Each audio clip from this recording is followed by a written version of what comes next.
Retired U.S. Army General Robert Brown's path to leadership was anything but conventional. Drawn to the military by its unwavering focus on mission, his decades of service in the Army emphasized mentorship, trust, and selflessness. Now president of the Association of the United States Army AUSA, General Brown joined Shane Canfield, CEO of WAEPA, to share insights on making tough decisions and leading with purpose. Hello, and welcome to the Lessons in Leadership podcast. I'm your host, Shane Canfield, CEO of WAEPA.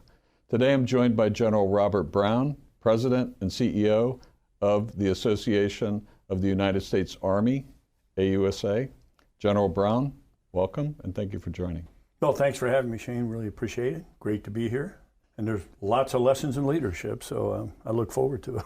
Great. I'm looking forward to hearing it. Talk about why you decided to begin your career in the military, and how did that eventually transition into many leadership roles in the Army? I think people sometimes have this idea that folks in the military knew from the time they were born they wanted to be in the military, and nothing could be further from the truth. There are some people that are like that, but I think it's the exception.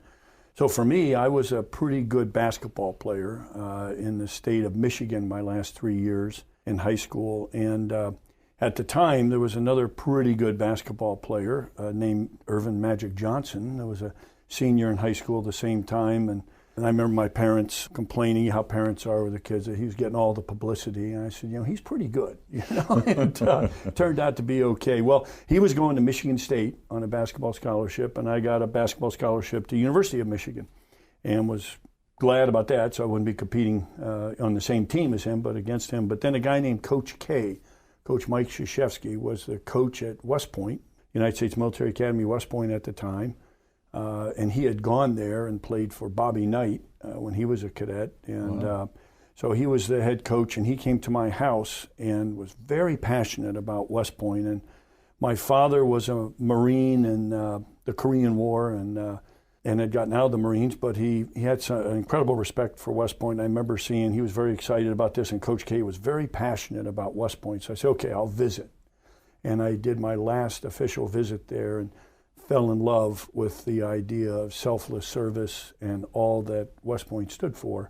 Michigan coaching staff came to my house trying to talk me out of it. This was 1977, right after Vietnam. And they thought I was crazy. I said, you're going to be in the Army. And I was like, at least I'll have a job.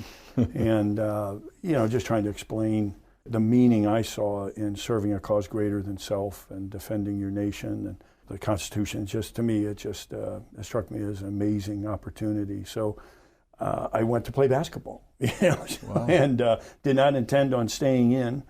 But then as I got out, I started the Army was a team, just much like the team at West Point, and a tremendous team. And I loved the people and the mission. And lo and behold, like 40 years later, I ended up retiring. So people come in for all different reasons. And for me, it was initially basketball, but that idea of selfless service I hadn't been exposed to really struck home, and I really just enjoyed that a lot.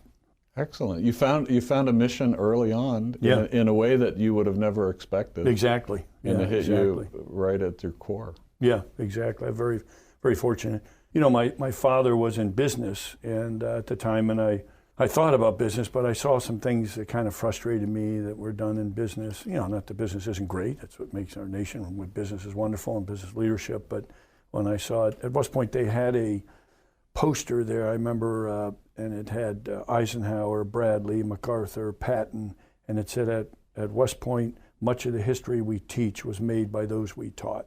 And I thought, that's pretty cool. And then just learning the whole thing of selfless service and what it meant.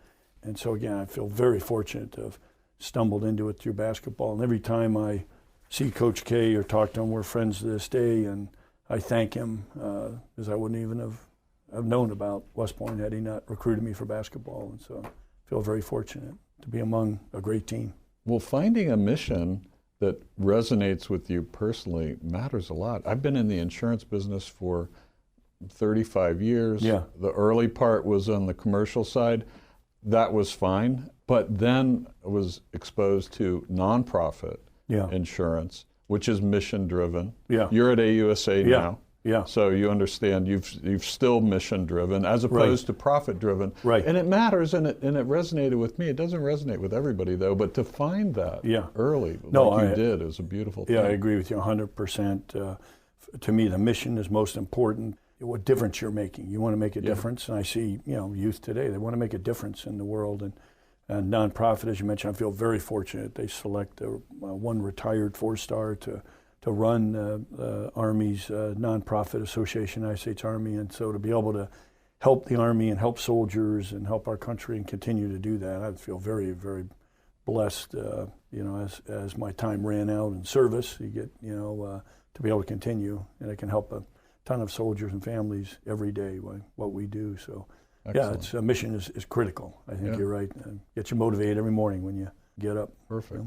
We also find that younger people seem to be very mission oriented now too. We've noticed that a lot with our staff, that the mission aspect resonates with younger people in a way that maybe it always has, but it feels a little different. Younger people tend to be purpose driven. I agree with you. In their work. Yeah, I agree with you completely. Maybe that was always there, but they seem to make it much more visible today, and they talk about wanting to make a purpose and make a difference in the world.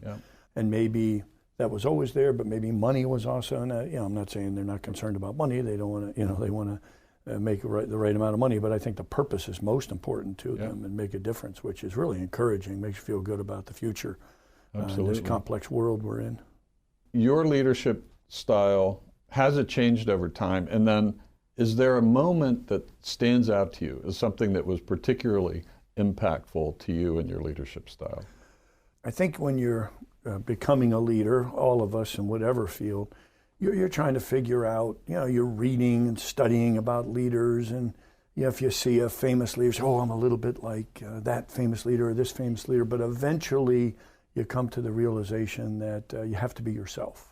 Yes, you may have to, we all have strengths and weaknesses. You may have to work on your strengths a little more and fix your weaknesses, but nobody does you better than yourself. And so I think for me, that moment when I was a young leader, what we would call a company commander, so 3-4 years out of West Point, had about 180 soldiers I was responsible for, and to see that tough mission we had, forming a team and working very hard with literally lives at stake on what you do, and to see it come together was just incredibly rewarding.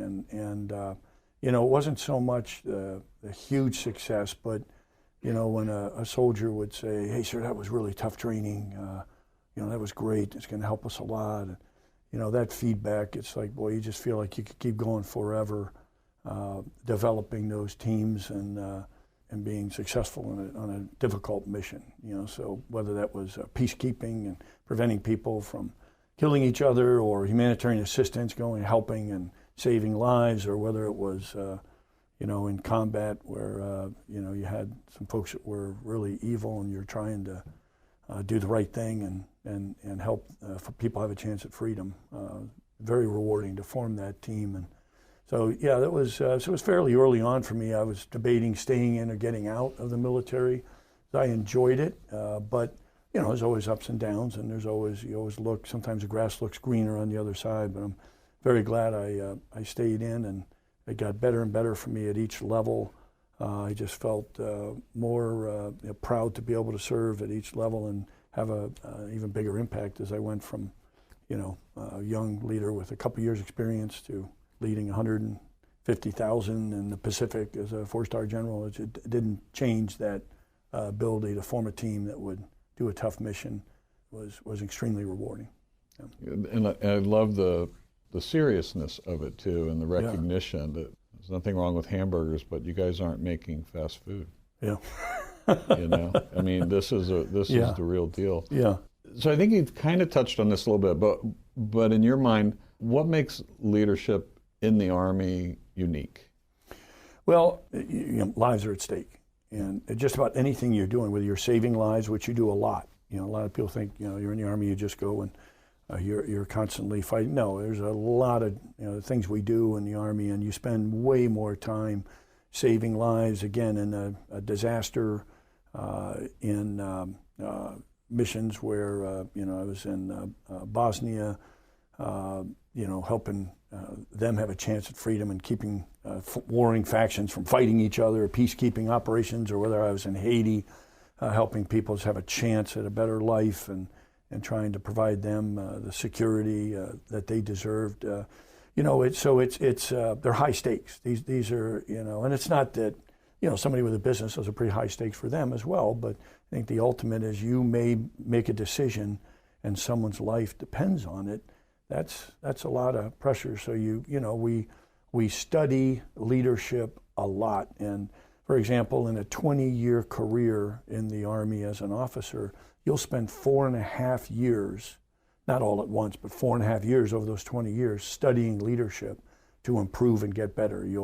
When you're very young as a lieutenant, you're in leadership courses, as a captain, as a major, as a lieutenant colonel, all the way through, even as a general, you continue to get effective leadership courses and study and try to continue to improve, because you can never be, well, if you ever think you're the perfect leader, it's probably time to retire and do something different. It's a tough thing. But the other thing I think is that it requires a level of trust beyond certainly any leadership in any organization.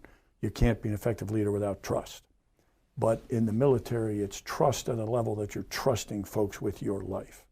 And so that is a whole different level of establishing that trust. And it requires a greater level of character. You can't have character flaws that cause people not to trust you. It requires a greater degree of care and, I would say, love for the people you lead, the soldiers you lead.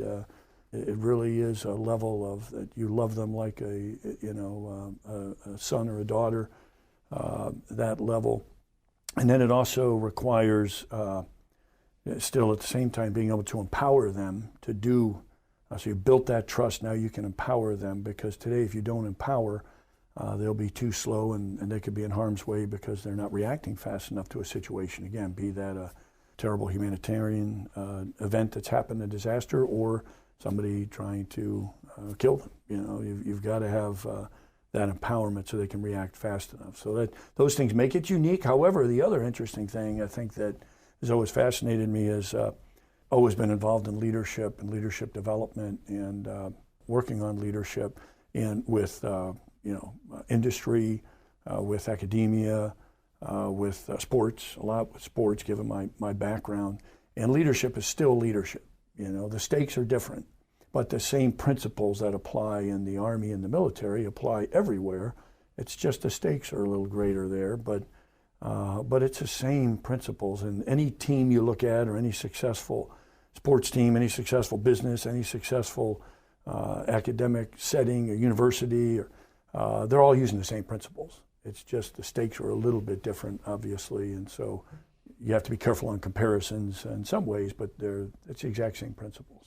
Well, that trust, that does span all kinds of businesses and industries, and especially as you're getting ready to pass on the baton or grooming someone to be a more effective leader and professional.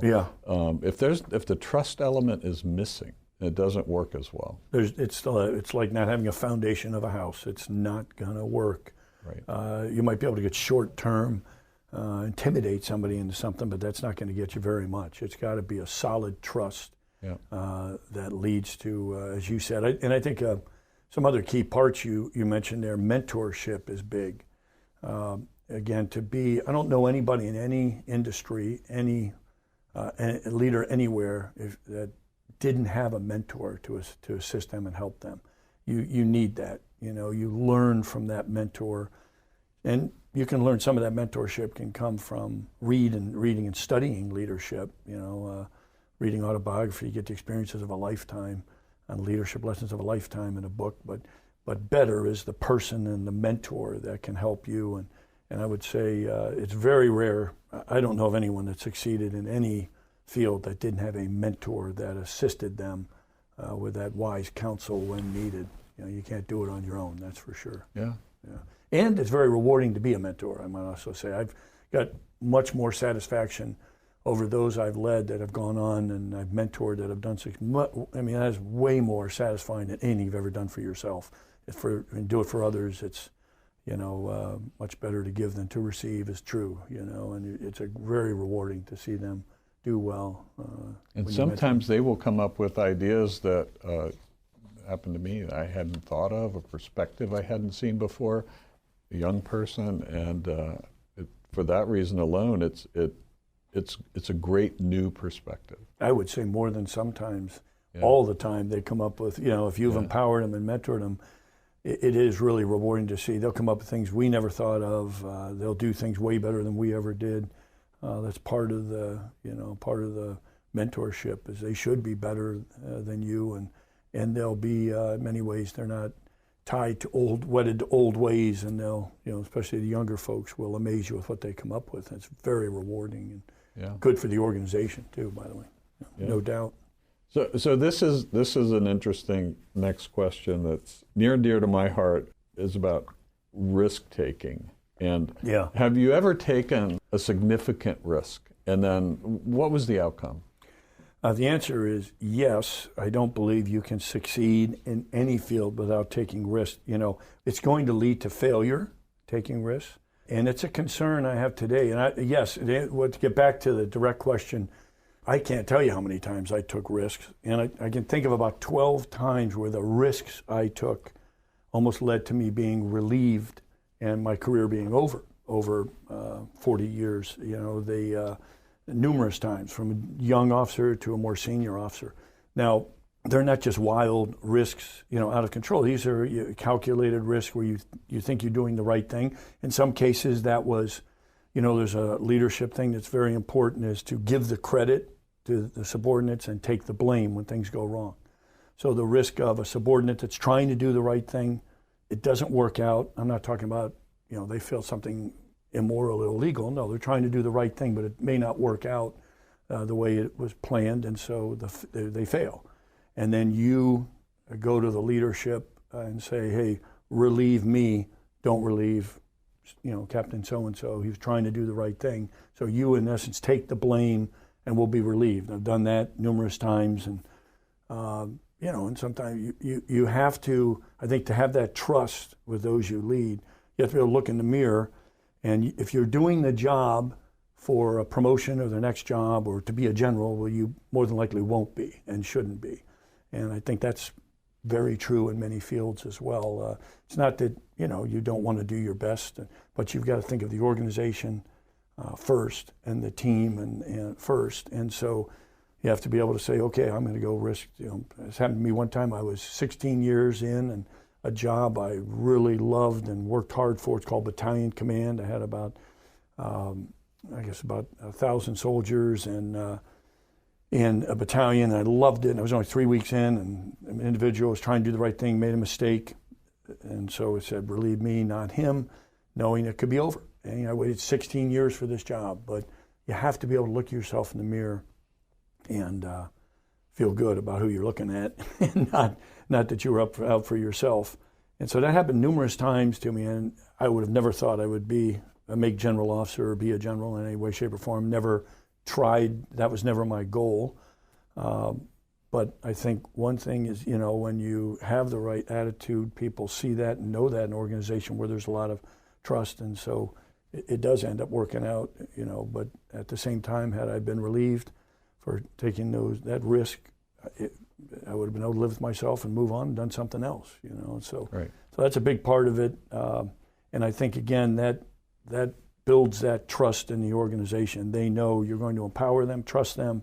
If it doesn't go right, you're not going to say, hey, it was his fault, and blame them. You're going to, again, as long as it's something they're trying to do the right thing. I'm not talking about totally different story if they do something illegal, immoral. Yeah, you got to punish somebody and they deserve the punishment. But when they're trying to do the right thing, taking risks, you have to. In today's world, in any business, if you look at, again, at business, the ones that are exceeding are the ones that are empowering their people, taking risks, and they do extremely well. The ones who are holding them back and making all the decisions at the top, well, they're going to fail. They just can't keep up with the speed of the world today. And people that work for you see that, yes. And they're reading that. And yes. if you don't do that, then you've lost the trust of every single person on your leadership team, and you might yes. as well call today. If they think you're in it for yes. yourself, That's right. Nobody respects that. That's a tremendous point, Shane. And I would say this is an amazing thing. From the time we're born, we're evaluating those who are in charge of us, those who lead us, from your parents, your teachers, your coaches, your scout leaders. It doesn't matter, you name it. And if you ask somebody who's the best leader you ever worked for, rarely is it the smartest, rarely is it, whatever. It's the person they knew cared about them or the team and not themselves, right? They knew it. It was very clear. And as a leader, that is absolutely critical. If they suspect you're out there to make yourself look good, it's kind of amazing. In the U.S. military and the Army, soldiers are amazing. American soldiers are incredible. It just gives me goosebumps, the things they will do to protect our nation and put their lives on the line, saving people to give them a chance at freedom that they don't even know, can never thank them, but they'll do it. At the same time, if they think you're doing it to make yourself look good, they'll be the worst on the face of the earth, and it's where you get shot in the back, or they just don't listen to you because they know, there's got to be that trust, and you got to show that you care. As I mentioned earlier, it's a care to the point where you love those you lead the same as your children. And for me, going to combat, my criteria was I had to be able to look the parents in the eye and say, I've done everything I can do for your son or daughter, or I couldn't live with myself. I couldn't do it. And having a daughter, my oldest daughter's a lieutenant colonel now, but she deployed several times, and I wanted the leaders in charge of her. Same thing. I've done everything I can do because otherwise you just you're not showing how much you care, and you'll never have that trust. You'll never be successful. The last question is always kind of fun and interesting. Who is one person, somebody that you know personally, perhaps someone well known, but someone who impacted your leadership style and why? Well, the first answer to that would be that I was very fortunate to have many amazing leaders over the years, amazing leaders, and I could name like 10 of them that were just incredible. General Ron Griffith, amazing individual, General George Casey, on and on, amazing leaders. But the one I would point out for this, I would go back to my days as a basketball player. Coach K would be the guy, Mike Krzyzewski, the winningest coach of all time. My basketball, he taught me how to build a team.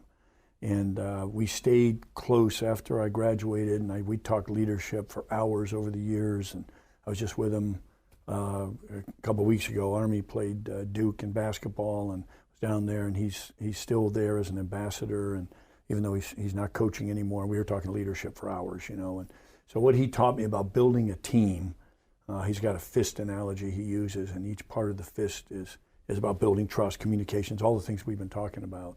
I learned that from him. West Point's an amazing, I'd say it's the best leadership school in the world. I learned a lot there, but I learned even more on the basketball court. And so I used that in every organization I led. And in fact, very proud over the years, whether it was 32 soldiers or 150,000, they called me coach.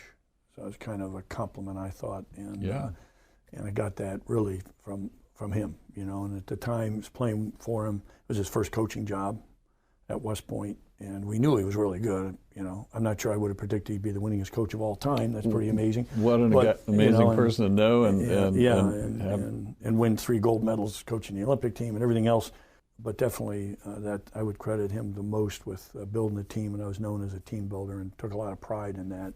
I enjoyed that in my time in the military. It was really, like I said, forming a team to do a tough mission, very, very rewarding, and to see that team come together in the toughest of times was really rewarding, and I love that. So, well, General Brown, thank you very much for joining my me, honor. sharing your thanks stories. For having me. And, really appreciate it. Yeah, and really appreciate it, and thanks for doing the podcast on leadership, because it's awful important. We need it everywhere, and I think it's key to our great country, the leaders we have, and what they do to help keep us the best nation in the world, no doubt about it. So, thanks. Absolutely.